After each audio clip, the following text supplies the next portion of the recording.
So, when last did you have to take leave from work for celebrating Easter? Never. So, the reason I'm asking is quite obvious, because I want to talk today, or we want to talk today, about religious privilege, or also Christian privilege.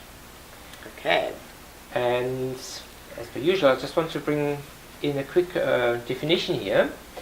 And Christian privilege is any of several advantages bestowed upon Christians in some societies. These arises out of the presumption that Christian belief is a social norm that leads to the marginalization of the non-religious and members of other religions through institutional religious discrimination and or persecution. Yeah, so the example we started with of if you never have to take leave for your religious holidays, that is actually a privilege. It leads into being conscious of the fact that just because something isn't a problem to you doesn't mean that it is not a problem. And understanding that being able to think that way is already a privilege. So you need to be able to see that and understand that in order to understand the discussion around religious privilege in context with diversity and networking, because you will often hear things like move forward, stop spreading hate, show more love, don't divide the country. And again, those things are a privilege because you are speaking from a point where something isn't an issue to you. You don't have to take leave for anything. But if you're looking at a different faith, it becomes a little bit more problematic. So being aware of your privilege, as we've covered in all of our videos, applies here again. And being aware of having the religious privilege and not having it, and the impact of non-religious people dealing with people who are religious, and that there is even a privilege and a potential for quite a lot of insensitivity as a result of the diversity. Let me just maybe come in back here on when we talk about privilege, because we're not talking about privilege as something negative. Absolutely. We might have the privilege of being able to walk. That doesn't mean that we want to take that away and all sit in a wheelchair. Correct. It just means we have to be aware that there is something that we have a privilege with, and have the awareness that other people don't have it. And empathize with that. Yeah. That's really the crux. We've said it over and over. The crux of sensitivity and diversity is empathy. Something that sounds a little harsh, but is very true, is that the more informed you are, the less arrogant and aggressive you are. So the more informed you are, the less arrogant and aggressive you are.